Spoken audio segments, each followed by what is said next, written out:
course, it's not a hobby for rich people. It's a hobby for people who is rich in passion to share with other people. And we try to do our best in enlarging this afición, this hobby, to more people and to promote something that is really nice and not necessarily really nice for rich people. This is my modest opinion. Okay. And Mr. Tito highlighted, one does not exclude the other. So yes, having classical club is an excellent, but still does not basically prevent us from being very active, very creative in social medias and using them properly. I would like to. I have other cards which are easier, but because it's long distance, I usually tend to have a male co-pilot. And what is interesting that we quite often end up on the podium, and people will walk up to the male and say congratulations, because they assume that he's done the quick times, which have. Being a social media influencer is really, really good with connecting directly with my audience. So like I said, again, my first point, we don't have a filter. There's no wall. So we say as it is, we throw it out there. And then it's up to the audience to kind of decide and take away what they want to take away with it. Resto mods could be a thriving industry, and that is something that one saw in the frustration that Chris expressed. And I think, and now you see, for example, 3 examples that I can think of. One is that you get brand new MGB bodies, absolutely brand new, certified by British Heritage. Similarly, you get a brand new Citroën 2CV chassis made with the same tooling by a company called Mehari Club. And similarly, there was a proposal to make brand new, classic Mustang bodies, and I think they're still being made in Taiwan and being shipped to the US. And the US has a very liberal attitude towards resto mods. And we're now the largest converter of classic cars in the world. We've got 18 cars in the workshop right now getting converted to electric. We've got about 70 vehicles we've already converted to electric out on the roads, getting enjoyed. And we do everything from 1950s, I'd say, right up to about mid-80s. Many of us back in that day started off with the British sports cars. I did, MGs, Austin Healey's, then Jaguars. But when we began to hear about Ferraris, if we're really into sports cars, we wanted to reach for that Ferrari. And they were expensive, but not so expensive that you couldn't afford them if you wanted to reach.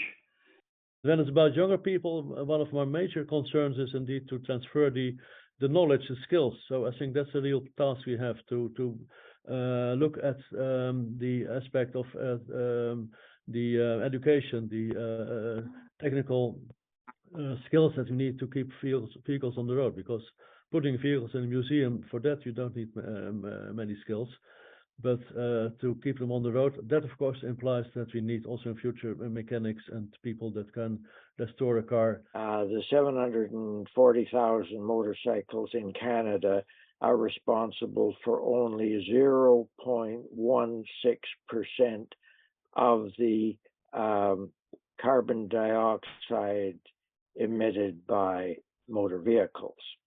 In the United States, the 8.5 million licensed motorcycles are responsible for about 0.2% New motorcycles, they have not the same kind of soul as old ones. They are always working, and there is almost nothing special happening that you can remember afterwards. I think there is a great difference. ICJ gets a bit of a bad rap sometimes, and we're referred to sometimes as the Concord police. It's up to the organizers really of the event as to the style of judging they want to have and what their objective is. Ours is the same as FIVA. FIVA also offers promotion of international events that you can attend, symposiums, seminars, and why not even chat rooms that you can attend on hot topics from miles apart. Another vital benefit is access to best practices, guidelines, and one shouldn't take this too easy. You should take a look at cross-boundary problems and their way of dealing with the zero emission zones and alternative fuels. What I see JAG and the world over is doing is appreciating with quite a lot of objectivity and a touch of emotion the car or the motorbike in front of you. Maybe the French original thing, which is still done these days, is the reverse. There is a touch, just a touch of objectivity and a sea of emotion and subjectivity. I'm born in the same town as the inventor of the pneumatic tire. So there was always an interest in the background because the town has made a big thing about R.W. Thompson. So when my dad joined the fellowship that's formed in memory of him, I kind of tagged along with him. So I was always getting introduced to older cars, the enthusiasts that kept them running. And so my interest in older cars then spun off of my dad's interest in them. Even when we wish to take part to events, so bring the cars back to the road, we needed to do some interventions, and so by having the cars being dynamic, sometimes need some intervention that can be complicated. It's difficult. On the other side, if we don't bring the cars back to the outside people, then how to engage them? One day, the owner took a trip to England with the Aldis, went to visit the girl who had received the Aldis as a birthday present, and who was now in her 80s and living in a senior's house. He took her for a ride in the car. That had been her birthday present, and this was another great gift for her, for which she was very grateful. Yes, I would like to invite everybody to get into the FIVA card application and see that it is very convenient and very easy to use it. And it is for the benefit of the historic vehicle movement in general, to complete all this information and have it stored in the global FIVA database. Thank you. Thank you. Is the FIVA goal should be to try to preserve as much as possible of the car originality and to convince the people, the newer collector, that everyone could restore a car, but it's much more difficult to preserve a car than to restore a car. So that's something we have to focus on the FIVA card, of course, because it's a very important tool for FIVA, for the pedigree of the car, for the interest of the collectors, because it's like an ID card or a FIA passport. It's really a tool for the benefit of the collector and of the car.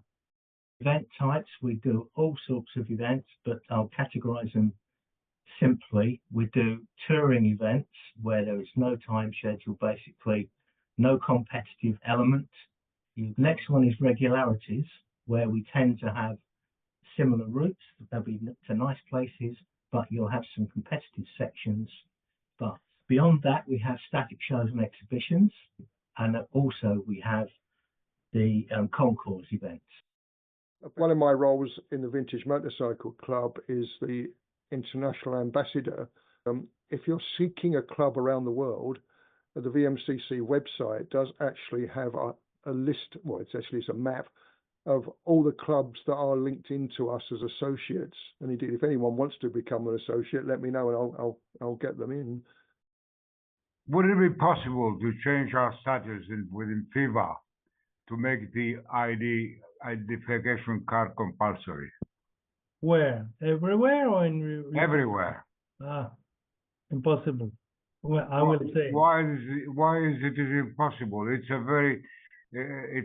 very valuable document. Any person who has historic vehicle, wants to preserve it, and wants the history documented and be part of the FIVA data.